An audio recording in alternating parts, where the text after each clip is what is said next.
नमस्कार, TNP news देख रहे हैं आप और मैं आपके साथ हूं चंदा यादव। शुरुआत करते हैं आज की बड़ी खबरों की। कर्नाटक चुनाव प्रचार थमने के बाद भी बीती रात 12:21 पर पीएम मोदी ने कर्नाटक के लोगों के लिए एक वीडियो संदेश जारी किया है। पीएम का यह वीडियो बीजेपी के ट्विटर हैंडल पर अपलोड किया गया है। कर्नाटक में सोमवार की शाम 5 बजे चुनाव प्रचार थम गया था। राज्य में बुधवार 10 मई को मतदान होना है। कर्नाटका को और आधुनिकता की तरफ ले जाना बीजेपी सरकार का दायित्व है। कर्नाटका के सभी शहरों में इंफ्रास्ट्रक्चर सुधरे, ट्रांसपोर्ट की व्यवस्था आधुनिक हो, हमारे गांवों और शहरों में क्वालिटी ऑफ लाइफ बेहतर हो, महिलाओं और नौजवानों के लिए नए नए अवसर बने, इन सभी के लिए बीजेपी सरकार पूरी ईमानदारी से काम करेगी। हर कन्नडिगा की आंखों का सपना मेरा सपना है। आपका संकल्प मेरा संकल्प है। जब हम साथ मिलकर कोई लक्ष्य तय करेंगे तो दुनिया की कोई शक्ति हमें उस लक्ष्य की प्राप्ति से रोक नहीं पाएगी। इसलिए मैं कर्नाटका को देश का नंबर 1 राज्य बनाने के लिए आपका सहयोग और आपका आशीर्वाद मांग रहा हूं। कांग्रेस के पूर्व अध्यक्ष सोनिया गांधी के संप्रभुता वाले बयान पर पार्टी की मुश्किलें और भी ज्यादा बढ़ चुकी हैं। चुनाव आयोग ने पार्टी अध्यक्ष मल्लिकार्जुन खड़गे को एक सोनिया गांधी के संप्रभुता वाले बयान पर आयोग ने कांग्रेस अध्यक्ष मल्लिकार्जुन खड़गे को नोटिस देकर सफाई मांगी है। पीएम मोदी ने कांग्रेस को इस पर टिप्पणी पर घेरा भी था। कांग्रेस अध्यक्ष मल्लिकार्जुन खड़गे को जारी नोटिस में पार्टी की सोशल मीडिया पोस्ट पर सफाई देने और उसमें सुधार करने को कहा गया है। यह कार्रवाई 6 मई को भारतीय राष्ट्रीय कांग्रेस के आधिकारिक ट्विटर हैंडल पर दिखाई देने वाला एक ट्वीट के संबंध में भारतीय जनता पार्टी की एक शिकायत के बाद हुई है। विश्व हिंदू परिषद और उसके युवा शाखा बजरंग दल ने रविवार को कहा कि उन्होंने कर्नाटक विधानसभा के लिए होने वाले मतदान से एक दिन पहले अर्थात 9 मई को पूरे देश में हनुमान चालीसा के जाप का फैसला किया है। दोनों संगठनों का यह आह्वान पिछले हफ्ते जारी कांग्रेस पार्टी के घोषणा पत्र में किए गए वादे की प्रतिक्रिया में आया। कांग्रेस ने अपने घोषणा पत्र में कहा है कि वह जाति और धर्म के आधार पर समुदायों के बीच नफरत फैलाने वाले व्यक्तियों और संगठनों के खिलाफ दृढ़ और निर्णायक कार्रवाई करने के लिए प्रतिबद्ध है।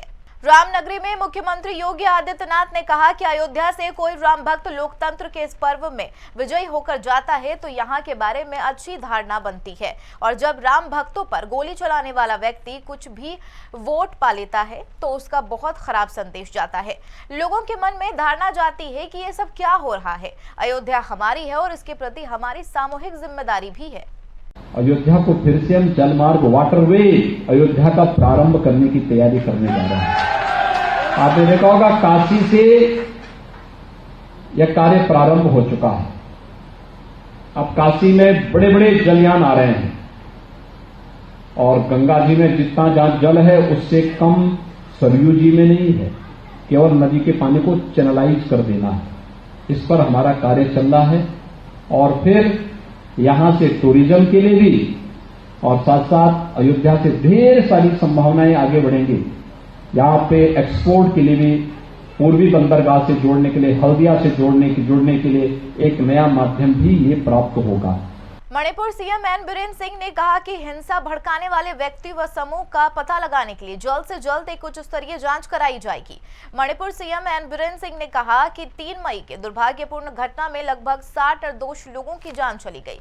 231 लोगों को चोटें आई हैं और लगभग 1700 घर जल गए। वहीं इसकी उच्च स्तरीय जांच होगी। तो मई 8 को हुई घटना को सबसे अनफॉर्चुनेट हम लेते हैं और इसी घटना में जो जान गई है, एज पर the available report as of now around 60s सब इनोसेंट हैं और इंजूर हुआ है अराउंड 231 पीपल। सीरियस है, माइनर है और घर उड़ चढ़ा है। Around 1,700 houses were burned down. This is very unfortunate incident, I should say, and I appeal to the people of the state of Manipur to come, and we should together try to bring peace in the state at the earliest possible.